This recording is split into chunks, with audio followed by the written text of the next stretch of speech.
What's up guys, and welcome back to another episode of Club and Country. This is episode number 4. And we start today's stuff on the back of a nice little win streak against Saarbrücken here at the Rudolf Harbig Stadion. And I also want to say, I know I mentioned it very briefly in an early episode, for my pronunciations in this series, do give me a little bit of leeway. I'm not good at pronunciations as it is, and I'll probably get quite a few wrong this season. We're taking on Saarbrücken though for the first game of today's episode here on the back of the win. The big 5-0 victory in the last game, in the last episode. Heading into this one, being at home, thought this would be a bit of a walkover really, but fell behind 39 minutes in, and with 12 minutes to go we were still trailing by 1, and looking on course for our second defeat of the season so far, and our first at home. With 11 minutes to go, Daphner gets his third goal of the campaign after Ransford did really well to not get the goal, but get the assist, keep the chance alive, winning a brave header and flicking on to his strike partner as we found ourselves the leveller. But with 4 minutes to go, once again the visitors came forward. Yannick found a little bit of space and drilled it past Bro to give Saarbrücken the victory and our first defeat at home this season, as we were staring down the barrel of a 2-1 loss at home. Trailing by 1, looking as though the game was done. Stoppage time. Oh, I'm in love with this guy already, man. Trying to keep it calm there, but it was hard to do so. Daphner, who scored the first, repays the man that set him up. And it's Ransford Yeboah who rescues us deep into stoppage time. Thankfully there, the game carried on even though we were 2 minutes over the allocated additional minutes. And Ransford Yeboah rescues us as we battle back from two different times we were trailing to get ourselves a point. So 2-2 the final score there. And I don't want to lose any games at home this season either. I want our home to be a fortress in Season 1. I don't want to taste defeat at home all campaign long. We were very close there to having our first loss at home and our second of the season, but Ransford Yeboah and Daphner rescue us there in a 2-2 draw. And I mentioned this in the last episode, you know, the games this season, they're going to be full of late goals, late drama, just like most games are in FIFA this year, but also loads and loads of goals, lead changes and ties as well. 2-2 the final score, and it's proof that in this sort of division, at this level, you're never out of the game until the very final whistle. So for our second game of today's episode, 1860 Munich here away from home. Not at the Allianz Arena, they've got their own stadium now, taking on away from home. Early on to the game, 35 minutes in, Ransford Yeboah scores once again to make it 1-0 and bags, I believe, his 4th goal in 3 games. So 1-0 to Dresden, out of 18 minutes to go, storm down the right hand side, roll it across the face 6-yard area, and Stefaniak makes it 2-0 as we double our lead to surely wrap up the points. This guy's only on loan here at Dresden, but I've got to be honest, as a playmaker in this team, I quite like him. He seems really decent, even when he's not officially involved in the actual assist or the goal directly. He always seems to be involved in the build-up in some way. So 2-0 Dresden as Stefaniak gets his first of the season, and with 10 minutes to go, a chance to make it 3, and we do so as well. Meyer gets the goal to make it 3-0. In a very routine victory away against 1860 Munich. So yeah, a slip up in our last game, but back to winning ways in this one. Still haven't lost a game since match day 3, so very decent unbeaten streak for Dynamo Dresden. Six games without a loss, and that's where we're at now. We're top of the table, 1 point clear of Victoria Köln, and also the league's highest scorers, I believe, with 22 goals to start off with as well. Yes, we've had quite a few clean sheets, and defensively aren't looking too badly, which is a surprise for me really, because I thought playing a 3 at the back system, I thought I'd be conceding like 2 or 3 goals every single game. I guess I've got to give myself a little bit more credit, but either way, very good start, particularly on the offensive end, as we expected. And Ransford Yeboah, of course, the main reason why right now we are top of the table. Still, following that, as you could see, we had our 3rd scouting update of the season so far, and our youth scout, Theo Wagner, has just picked us up someone that could be pretty special indeed. He has to put him straight in my academy and had to check his potential and promote him to the first team straight away. Albert Simon, I think.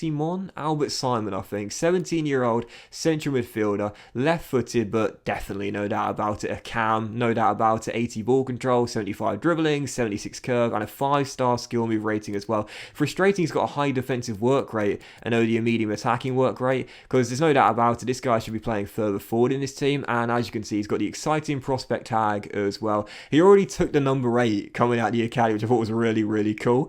And yeah, he looks really, really decent indeed. 81 agility, 77 balance. Yeah, you look at his stats there, there's no doubt about it. This guy should have a high defensive work rate. Come on, man. He's not a central midfielder. He's not a holding mid. No, he is a playmaker. No doubt about that. An attacking midfielder in this team. Definitely someone that could be an attacking mid, or possibly even a shadow striker maybe, supporting Daphner and Königsdorf sure for anyway up top. I definitely feel as though this guy should be an attacking mid, so I'm going to change that position from CM to Cam, no doubt about it. And I think as someone that can chip in with goals, as well as setting them up as well, he looks really decent indeed. So Albert Simon, our first Youth Academy player coming through with high potential, exciting prospect. Will he be the star out of the academy? Well, only time will tell, but again, with a 5-star skill move rating, the exciting prospect tag, and some really good stats to begin with, he's certainly got the potential to be that guy. Still, for the following game of today's episode, third one in today's episode, and our first one of October, taking on Meppen away from home, and 22 minutes in, it's already double digits for Ransford Yeboah. What a start for number 35. I love the Tim Cahill corner flag knockout celebration as well, being a Millwall fan. Of course, you're not going to be pleased to see that sort of celebration. So Ransford Yeboah makes it 1-0 to Dresden with yet another goal, whilst Meppen would find the leveller right before the break in this game with 5 minutes to go and make it 1-1.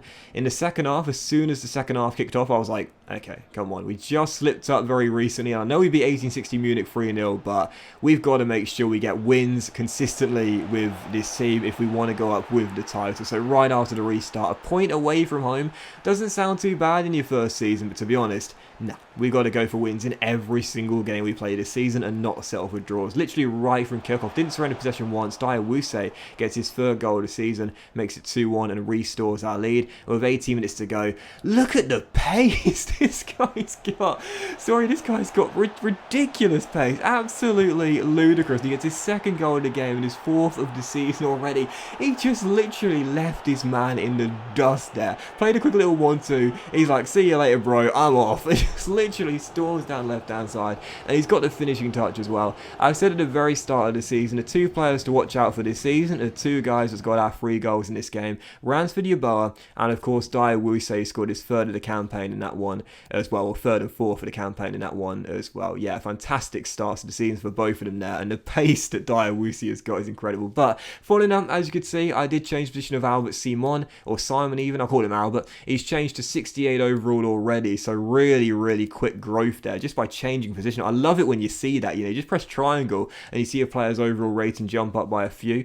I'm going to give him the Shadow Striker development plan, and the reason why is because it will change his attacking work rate from medium to high, which is really crucial on an offensive based play. You want him to have a high attacking work rate, and also it'll improve his stamina, which is quite low, but also his finishing and attacking position as well. I don't want this guy to just be a pure playmaker.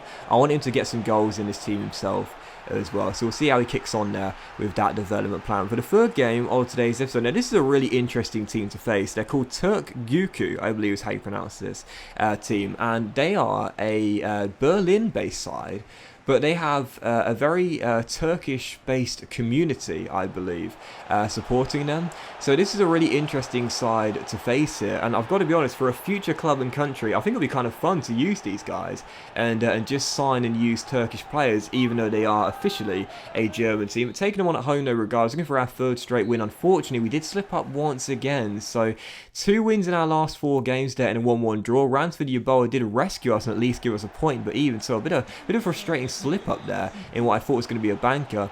And for our following game here, Magdeburg away from home, aiming to return to winning ways. Every time we slipped up so far this season, we responded with a win in the very next game, be it either the defeat we had on match day 3 or the other 2 draws we've had.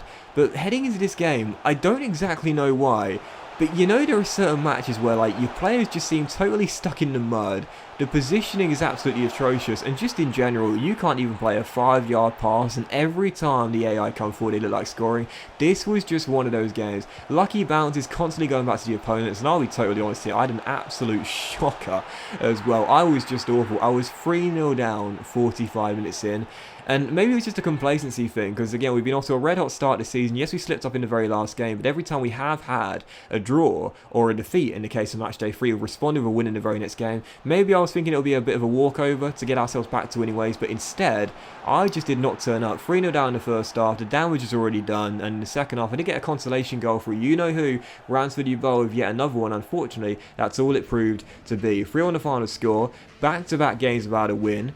Unfortunately, our second defeat already of the season, and now just 2 wins in our last 5 games. Yes, it's been a pretty decent start to the season, and that was only our second loss of the campaign as well, on the back of what was a 9-game unbeaten run. Whilst we are top, we're only 1 point clear of Victoria, Colin, and whilst we are the league's highest scorers as well, 12 games in, I thought by this point we could be running away with it. Far from it. We are still right next to the team below us in the table right now. But that will end today's episode of Club and Country, guys. Big thank you for watching. Hope you have enjoyed it, and if you have, then please do drop a like. Much love to you all. Have a fantastic day, and we're returning with a quadruple upload weekend this weekend. Yes, back with a quadruple upload weekend. This is the first of 4 episodes coming out this weekend. Please drop a like to show support, guys. Much love to you all, and I'll see you for the next episode of Club and Country later on today.